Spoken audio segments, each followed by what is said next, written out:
Hello, hello, je suis ravie de vous retrouver pour cette guidance Oracle Astro des cancers et ascendant cancer pour le mois de juillet. Le soleil est entré en cancer le 21 juin, c'est le solstice d'été. Vous êtes dans une période rayonnante, c'est votre année en plus. Vous le savez, Jupiter est rentré dans votre signe dès le 9 juin au soir, on va dire le 10, et il va vous amener quelque part, on appelle ça une renaissance. Alors, attention, je le précise pour que on ne se dise pas, mais non, je suis déçu. Dites-vous que Jupiter va sonner le démarrage de 12 années. Jupiter, c'est un bienfaiteur, donc automatiquement, vous partez sur des bases saines. Cependant, bien évidemment, l'année du Gémeaux a représenté pour vous la période où on est en introspection, où on règle le passé, on règle des choses. Mais si vous ne l'avez pas fait, bien entendu, et malheureusement, vous allez le faire lorsque Jupiter va être en Gémeaux. En tout cas, j'espère. Il y en a qui mettent 2 ans. C'est vrai que le cancer a du mal à régler ses problématiques. Il s'accroche à des situations parfois toxiques. Il a du mal parce qu'il ne veut pas souffrir, il s'autoprotège et finalement, il souffre beaucoup plus. Alors, si effectivement vous faites partie de ceux qui avaient changé votre vie, qui avaient déjà commencé à mettre en route des choses, ou si vous êtes prêt à le faire, c'est le bon moment. Là, pour le moment, au moment où je vous parle, Jupiter est rentré déjà dans le cancer, pardon, mais le soleil vient de rentrer aussi dans le cancer. Il va rejoindre Jupiter et faire un très bel aspect, une conjonction Jupiter-Soleil. C'est un rayonnement important. Il y a, à la fin du mois, du juin, une nouvelle lune qui va, elle aussi, être accompagnée par Jupiter. Donc, effectivement, elle va être décisive. J'espère qu'elle va vous donner le déclic, en tout cas, pour mettre en route les choses. Parce que c'est le meilleur moment pour le faire. Alors, tout n'est pas rose. Pourquoi ? Alors, Jupiter va vous protéger. Mais effectivement, vous avez des planètes un peu contraires, puisque Saturne et Neptune sont en bélier au tout début. Donc, il ne touchera que les personnes qui sont du tout début du signe du cancer, ceux du mois de juin. Alors, ceux qui sont entre 0 et 3 degrés, 4 degrés maximum, c'est vrai que Saturne et Neptune vont faire un carré à votre soleil, à votre vitalité. Et donc, vont vous mettre des entraves, vont vous obliger à certaines choses. Donc, vous allez me dire, mais c'est une année pourrie. Non. Mais dites-vous que si vous avez des blocages, c'est que vous avez des choses à régler et que si vous ne les réglez pas, eh bien, ça va être compliqué. Donc, le ciel vous appelle à faire des changements, vous appelle à comprendre les choses. Mais si vous ne voulez pas les comprendre et que vous vous accrochez à votre vie qui, malgré qu'elle ne soit pas folichonne, effectivement, ça va être complexe. Alors, vous faites partie de ceux qui ont eu des époques difficiles. Il faut pas oublier, alors, il y a 7 ans en arrière, avant que Uranus rentre en Taureau, qui est en harmonie avec votre signe, Uranus a été en Bélier. Et il a été 7 ans, donc on va dire il y a 14 ans exactement. Alors effectivement, vous en avez bavé. Vous en avez bavé il y a 14 ans, pendant 7 ans. Tant que Uranus était en Bélier, là, ça a déménagé. Là, on a Saturne, Neptune qui prend le relais. Alors vous dire, mais jamais on va avoir de tranquillité. Pour le moment, je vous l'ai dit, il n'aspecte que le premier décan. Donc les autres cancers sont plutôt tranquilles. Ça ne veut pas dire que ça va être très mauvais, pas du tout. Ça veut dire que si vous allez dans le même courant que ce que vous demandent les astres, que vous comprenez le message, eh bien vous allez passer ça plutôt facile. Donc ne soyez pas affolés. Alors j'ai envie de faire un petit flashback sur Jupiter en cancer parce qu'il va quand même vous accompagner pendant 1 an jusqu'au mois de juin 2026. Qu'est-ce qu'il va amener? Alors, les bénédictions de Jupiter en cancer au niveau du foyer et de l'habitat. Alors, c'est vrai qu'on va transformer son lieu de vie, on va déménager, on va faire un achat immobilier, on va vendre, on va transformer, c'est l'embellissement de la maison. Famille, au niveau de la famille, il peut y avoir des réconciliations, des guérisons transgénérationnelles, des nouvelles fondations familiales, un bébé qui arrive par exemple, quelque chose qui développe ce côté familial et ce qui vous tient à cœur. Ensuite, au niveau intuition, c'est l'amplification de vos ressentis, bien entendu, des dons psychologiques, vos perceptions qui grandissent, des rêves qui sont encore plus prémonitoires. une confiance en votre perception, en vos sensibilités. C'est une année de fécondité et d'émotion, et de maternité, période de naissance, de projets que l'on nourrit, de création, que ça soit à la fois un bébé, que ça soit un bouquin, que ça soit une entreprise, quelque chose qui vous tient à cœur, sur lequel vous allez mettre tout votre amour dans ces projets. Et au niveau de la spiritualité, c'est un développement de votre foi, des prières, de la résilience et de votre enfant intérieur. Donc voyez comme c'est une année importante, pour vous c'est quand même un passage de renouveau, c'est la renaissance de soi. C'est le moment où la renaissance jupitérienne fait que vous êtes plutôt béni, soutenu, guidé. C'est le moment pour vous affirmer, pour guérir, pour rayonner. Prenez soin de vous. Et vous verrez que certains de vos rêves vont commencer à fleurir, à se concrétiser. Donc, on est dans une période plutôt faste. Et Jupiter aime bien le Cancer, donc c'est un moment nourricier pour lui, où il nourrit tous ses rêves, il nourrit beaucoup de choses. Donc, soyez dans le sens positif des choses et avancez. Voilà pour Jupiter.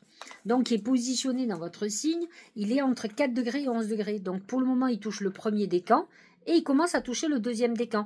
Donc, on est bien dans le côté positif des choses, porte qui s'ouvre. Attention à ceux qui peuvent avoir des procédures aussi. Le soleil en Cancer est positionné jusqu'au 22 juillet. Et le 22 juillet, il passe en Lion. Il va s'installer dans votre maison 2, la maison de l'argent, de votre patrimoine. C'est là où vous allez commencer à gamberger au niveau du financier, d'autant plus que Mercure s'est déjà positionné dans cette maison 2. Vous savez que Mercure, c'est le mental, mais c'est la communication, les échanges, les mouvements. Et il va être en Lion, et il va y être pour un moment, puisqu'il sera rétrograde le 19 juillet. Qu'est-ce que ça veut dire? Ça veut dire que, normalement, Mercure avance tranquillement de 0, 1, 2 degrés. Il fait 30 degrés comme ça. Là, cette année, en tout cas sur le mois de juillet, Mercure va monter jusqu'à 15 degrés. Et quand il va arriver à 15 degrés, et ça sera le 19 juillet, il va commencer à redescendre. 15, 14, 13, etc. Donc il va rester dans le Lion pendant un peu plus qu'un mois. D'habitude, c'est un mois. Là, ça va être 2 mois. Je n'ai pas regardé, pour être honnête avec vous. Je ne sais pas quand Mercure va réellement sortir du Lion. Mais en attendant, il est bien installé tout le mois de juillet sur le Lion, avec ce passage de rétrogradation. Et vous savez ce que ça veut dire. Attention à tout ce qui est communication, à mouvement, à voyage. À ce moment-là, ça peut être problématique. Mars est toujours en Vierge, positionné dans votre maison 3, maison de la communication, des échanges, des frères et sœurs. Mars va réorganiser peut-être votre système de communication, d'échange. Vous pourriez être dans une phase où vous voulez peut-être régler des comptes, régler des choses avec un frère ou une sœur. Nous avons Vénus qui est en Gémeaux. Avant ça, elle sera en Taureau. On va commencer par le Taureau, ça sera plus juste. Vénus est en Taureau, 26-29 degrés, elle est à la fin du signe, jusqu'au 4 juillet. Ensuite, le 4 juillet, elle passe dans le signe dans le Gémeaux, qui lui est positionné dans votre maison 12. Ça, facilite les relations extra-conjugales, les relations cachées, les relations très secrètes. Mais ça vous met en épreuve dans des relations peut-être un peu complexes. Uranus est aussi en Taureau, donc Vénus va faire une conjonction sur Uranus, puisqu'Uranus sort du Taureau le 7 juillet. Alors je vais vous expliquer. En attendant, jusqu'autour du 4 juillet, il y a une conjonction Uranus-Vénus qui peut amener une rencontre qu'on n'imagine pas, un coup de cœur. Ça va toucher surtout les cancers de la fin, ceux qui sont presque Lion, ceux du 21-22 juillet. Ensuite, Uranus change de signe. Alors, attention, il va faire une incursion en Gémeaux et il reviendra à la fin de l'année en Taureau. Et il restera positionné entre 29, 28 et 27 degrés, donc il touchera que les derniers décans du Cancer, mais de tous les signes de terre. Par contre, là, il va rentrer dans le Gémeaux et qui est, lui, alors il est parti, il va revenir l'année prochaine en Gémeaux, il va y rester 7 ans. Il fait des cycles de 7 ans, Uranus. Là, pour vous, c'est beaucoup moins sympathique puisqu'Uranus va s'installer dans votre maison 12, qui est une maison introspective, d'épreuves. d'épreuves qui pourraient survenir dans votre vie et que vous n'attendez pas. Ensuite, nous avons Saturne et Neptune en bélier, ce que je vous expliquais tout à l'heure, qui va toucher surtout le premier décan et les ascendants qui sont entre 0 et 2 degrés pour le moment, puisque Saturne sera à 1 degré du bélier. Il sera rétrograde, alors lui aussi, il est monté jusqu'à 1, il va redescendre à 0. Et pour tout vous avouer, il va redescendre même en poisson, donc il n'est pas encore complètement installé dans le bélier. Par contre, Neptune, lui, est bien installé dans le bélier. Il est à 2 degrés et il est rétrograde le 5 juillet. Donc ces deux planètes vont être en conflit avec votre soleil, avec tous ceux qui sont ascendant cancer ou soleil cancer et qui sont entre 1 et 2 degrés. 3 degrés même, ça touche tout ce qui est proche de ces degrés, de ces débuts de degrés. Et donc là, on va être dans un conflit important entre... Alors, Saturne et Neptune se positionnent dans votre maison 10, la maison de vos ambitions, de vos envies, mais un touche quand même en lien avec la famille. Donc c'est vrai que vous pourriez être amené, être obligé à prendre des responsabilités que vous n'avez pas envie au niveau familial, prendre des décisions, peut-être vous allez même avoir des responsabilités supplémentaires professionnelles, vous en aurez certainement envie, mais ça va causer quelques couacs au niveau familial. Enfin, nous avons Pluton qui est positionné en Verseau, comme vous le savez, parti pour 20 ans. Et donc là, il est en Verseau, en maison 8 pour vous.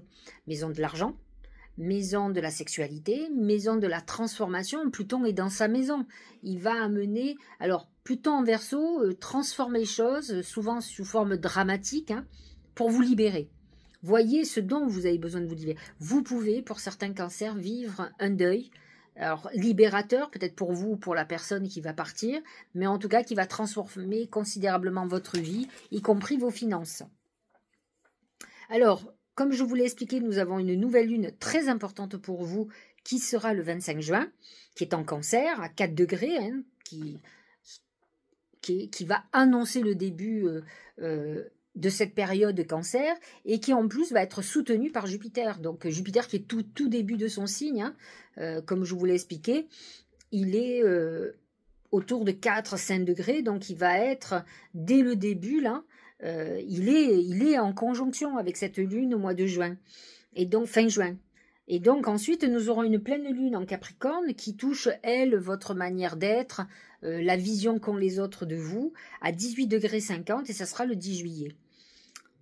Nouvelle lune en Lion positionnée dans votre maison 2, la maison de l'argent, le 24 juillet, qui est beaucoup moins importante. Vous êtes quand même beaucoup plus marqué par la nouvelle lune du mois de juin, du 25 juin, et par la pleine lune du Capricorne, qui a son importance pour vous. Alors voyons ce que les oracles ont à nous dire. Nous allons commencer par mon oracle, l'oracle magique du Mar de Café, et voir ce qu'il a à nous dire. Alors, j'ai demandé globalement comment allait se passer ce mois-ci pour vous, cancer et ascendant cancer, et il est sorti le livre. Le livre, souvent, il annonce un nouveau chapitre de votre vie, et comme il a raison, puisque Jupiter vient de rentrer dans votre signe, et donc effectivement, il va de toute façon, même si vous ne faites pas de suite, il va annoncer un nouveau voyage, une nouvelle page qui se tourne de votre vie, quelque chose, une nouvelle histoire qui s'écrit. Et donc, vous êtes dans une phase très intéressante. Jupiter, n'oublions pas, c'est aussi tout ce qui est juridique et autres et paperasse. Le livre représente aussi pas mal de choses que vous allez être obligé de régler administrativement, juridiquement. Vous pouvez être déjà dans cette phase où vous faites beaucoup de démarches, que ce soit parce que vous voulez être de nouveau, par exemple, vous voulez être auto-entrepreneur, monter une société, ou peut-être vous êtes en train de faire une formation, quelque chose qui fait que vous êtes impliqué. Ça peut être un moment où on reprend des études. Donc le livre représente quand même tout ce qui est écrit et cette nouvelle page de vie qui s'ouvre avec cette nouvelle lune, avec Jupiter qui l'accompagne. Jupiter vous ouvre un an très important de bénédiction. J'ai demandé à mes guides comment allait se passer tout ce qui concerne le professionnel et les finances. Et c'est la lune. Alors j'ai envie de vous dire qu'effectivement, la lune représente quand même l'intuition, représente votre imaginaire et il va avoir son importance dans tout ce que vous allez faire professionnellement, par exemple. La lune veut dire aussi que cette lune, la nouvelle lune du 25 juin, peut être très importante pour vous. Il faut certainement que vous fassiez un vœu à cette nouvelle lune, que vous travaillez sur vos désirs, parce que Jupiter va accentuer votre demande et va vous amener à réaliser ce que vous désirez. Donc vous l'aurez compris, une nouvelle lune le 25 juin, hyper importante, qu'il ne faut pas louper, parce que Jupiter, c'est le grand protecteur, il est là en même temps, dans le Cancer, donc il va vous accompagner pour que vous réalisiez tout ce que vous désirez. Au niveau amour, c'est le bébé. Alors pour certains Cancer, bien écoutez, on est dans la phase où on a un nouvel amour qui se présente. Vous pouvez être dans une phase de fin d'histoire, alors peut-être êtes-vous pas complètement libéré d'une ancienne histoire, et peut-être avez-vous déjà démarré une histoire cachée. Je ne vous ai pas caché que Vénus était positionnée dans votre maison 12 à partir du 4 juillet, donc vous pouvez complètement faire une rencontre inédite et qui soit cachée, mais qui va vous aider certainement à faire la transition entre votre passé et votre avenir. Malheureusement pour la personne, c'est souvent un médicament, mais en tout cas c'est un booster pour avancer, pour vous libérer du passé. On est dans une phase de renouveau. Pour les couples plutôt établis, ça sera certainement un bébé, un achat immobilier, quelque chose qui va consolider votre couple. On est plutôt dans la procréation, donc la plupart, je vous l'ai dit, jadis, avec Jupiter en Cancer, on est dans une année féconde de maternité et de bébé. Au niveau santé, c'est le chameau. Le chameau, il est très résistant. Donc même si vous êtes dans une période un peu délicate, croyez-moi, vous êtes assez solide pour avancer, pour ne pas rester comment dire, malade, ou en tout cas pas vous battre. C'est vrai que Jupiter en Cancer vous demande de vous guérir, de vous soigner, de vous recentrer sur vous. N'attendez pas de tomber malade pour le faire. Parce qu'effectivement, une fois que vous êtes malade, vous allez être obligé de vous recentrer de toute façon. Hein. Parce que quand on est malade, c'est le signe qu'il faut s'occuper de soi. Moi j'en ai, elles sont à l'hôpital, elles ont des cancers. Et elles arrivent encore à se prendre la tête pour les autres. Mais il faut être un égoïste éclairé, il faut que vous soyez recentré sur vous. Si vous avez une maladie importante comme un cancer, c'est que vous êtes allé trop loin dans la rumination, dans les problèmes, vous avez été submergé et votre corps a dit stop. Donc il est temps pour vous sauver de vous concentrer sur vous. Mais si les gens autour de vous ne le comprennent pas, tant pis. C'est qu'ils n'ont aucune compassion ou qu'ils pensent que vous pouvez tout supporter, mais non. On a tous nos limites. Donc, concentrez-vous sur vous. Vous êtes dans une période où vous évoluez, dans une période peut-être un peu difficile, mais qui avance. Attention aussi à tout ce qui est jambes, tout ce qui est accidentel, etc. Ça ne veut pas dire que vous allez avoir, mais soyez plus vigilants puisque le chameau représente quand même les véhicules, les déplacements, et ça peut amener des fragilités au niveau du dos, des vertèbres, du moteur, donc du genou, etc. De la hanche. J'ai demandé à mes guides comment la chance allait se manifester. Regardez. C'est l'anneau. L'anneau, c'est deux choses. C'est le contrat que vous allez signer, l'engagement que vous allez faire. C'est pourquoi pas un engagement amoureux d'ailleurs, avec quelqu'un de nouveau, ou un désengagement. Peut-être c'est là la bonne idée, de vous désengager de quelqu'un avec qui ça ne fonctionne plus, ou avec qui... et se désengager veut dire qu'en avenir, bon, il peut y avoir un passage où vous allez un peu souffler, vous allez papillonner, mais ça, c'est pas très grave. Mais ensuite, vous allez rebondir, vous allez repartir dans quelque chose de nouveau. C'est ça qui est intéressant. Donc, mais il faut d'abord se débarrasser de ce qui ne fonctionne plus. Et donc, de se désengager. Donc, la chance va être importante si vous savez prendre les bonnes décisions, que ce soit pour un engagement ou un désengagement. Voyons ce que nous dit le Tao. Regardez. L'innocence, est-ce que ça ne représente pas le cancer? Mais si, le symbole du cancer représente l'enfant ingénu, l'enfant l'innocence, justement. Nature confiante, originalité, spontanéité, franchise, simplicité, inattendue.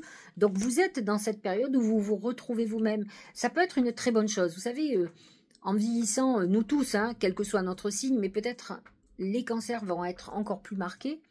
On perd de notre innocence, on perd de cette joie que peut avoir un enfant à s'émerveiller de tout.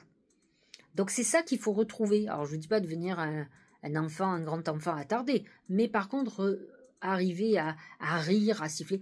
Moi ce que je fais souvent, j'écoute des musiques de l'époque où je m'éclatais, je sortais. J'ai des musiques qui vibrent à l'intérieur. La musique, c'est la vibration, c'est les sons. C'est très important pour notre équilibre. Elles ont un impact important. Et je vous rappelle un petit truc, vous savez, il y a des expériences scientifiques qui ont été faites sur la mémoire de l'eau. N'oubliez pas que vous, cancer, Lune en cancer aussi, les ascendants en cancer, vous êtes marqué par l'eau. C'est votre élément. Et donc, vous êtes encore plus sensible que les autres. Et c'est vrai que selon les musiques, la résonance qu'elles ont pour vous, si ça vous apporte du bonheur, ça vous fait vibrer, cette eau va se charger de ces vibrations positives. Ne l'oubliez pas, c'est scientifique. Hein. Et donc, cette mémoire de l'eau, c'est Benveniste qui a été l'initiateur. Et puis ensuite, vous avez eu un monsieur asiatique, alors je ne sais plus, c'est Namur-Moto ou un nom comme ça, Yamamoto, enfin je ne sais plus, mais vous avez compris, qui a repris tout le travail de Benveniste et donc qui a fait des tests, qui a mis de la musique style hardcore mais un peu sombre et les molécules d'eau au microscope avaient éclaté. C'est ça qui est intéressant. Et sur des musiques classiques, beaucoup plus douces, etc., on voit que les vibrations étaient différentes. Donc, utilisez ça pour vous recharger de quelque chose de positif. Vous en avez besoin et vous êtes des gens nostalgiques la plupart du temps. La longue vue. Mettez le focus sur votre intuition pour une nouvelle vision. Alors, bon, Jupiter en cancer, Soleil en cancer. Vous avez la Lune en cancer, en tout cas, pour la nouvelle lune, 25 juin, bien sûr que vous êtes hyper connecté, bien sûr que vous voyez les choses. Alors, essayez de bien différencier le désir, parce que souvent, les cancers sont plus dans le désir que dans la vision, mais n'empêche que vous êtes des visionnaires, vous allez sentir les choses, donc il faut en profiter. C'est vous qui êtes hyper connecté, profitez-en.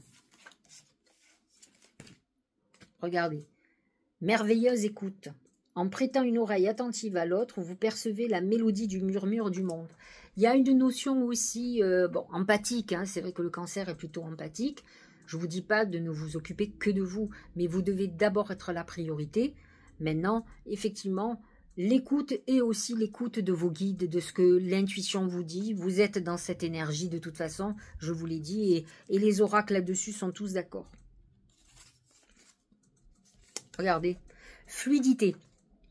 Pour un signe d'eau, c'est intéressant. Le chemin de la facilité est semé d'embûches, de montagnes et de difficultés sans fin. Suis plutôt le chemin de ton cœur qui te guide avec simplicité et fluidité vers de belles synchronicités. En fait, on vous dit que c'est vrai, le chemin de la vie est parsemé d'embûches, c'est sûr, mais l'intuition vous fera sauter les obstacles, vous fera trouver des solutions, vous apportera, on est dans la longue vue, dans la vision, c'est ça qui va vous guider. Et donc, reconnectez-vous à votre intuition, arrêtez d'écouter vos énergies négatives, vos émotions négatives qui parasitent cette intuition. Alors, on vous dit d'écouter votre cœur, oui, votre âme, votre connexion à vos guides. C'est ça, c'est pour l'opposer au mental. Le mental, c'est le désir ou quelque chose qu'on rejette. Mais fondamentalement, l'intuition est reliée à notre cœur. Faites des recherches. Ça me fait penser au livre du début. Vous vous rappelez? Au tout début, je vous ai dit que le cancer était mené par le livre. Alors, qu'est-ce qu'il dit sur celui-là? Vous avez besoin de plus d'informations quant à cette situation. Étudiez-la en profondeur avant d'agir. Pour eux, le livre fait que vous allez vous cultiver, vous allez rechercher des informations, vous allez essayer de comprendre les choses avant de prendre des décisions. Ne l'avez-vous pas déjà fait? Parce que si ça fait un moment que vous l'avez fait, vous devriez déjà être à la conclusion et bientôt à l'action. Et c'est le moment ou jamais. Jupiter vous accompagne pour vous aider à prendre les bonnes solutions. Alors écoutez-vous, récupérez des informations si vous ne l'avez pas déjà fait, mais n'empêche, il faut avancer. Vous l'aurez compris, vous avez un mois plutôt très positif, de chamboulement en profondeur. Ceux avec qui ça va être difficile, c'est surtout ceux du mois de juin. Mais vous verrez, il y en a qui le passent comme une lettre à la poste. Hein, à partir du moment où vous écoutez les énergies du ciel, que vous allez dans son sens, que vous ne faites pas de la résistance, vous le passerez sans difficulté, croyez-moi. Je vous souhaite un très joyeux anniversaire, parce qu'au moment où vous écouterez cette vidéo, ça sera le jour que le soleil passe en cancer, c'est le 21, jour de la fête de la musique et du solstice d'été surtout. Et là, vous démarrez vraiment quelque chose d'important et n'oubliez pas, ne loupez pas surtout la nouvelle lune du cancer le 25 juin. Moi, je ne suis pas cancer, mais je ne la louperai pas. Je vous embrasse et je vous dis à très bientôt.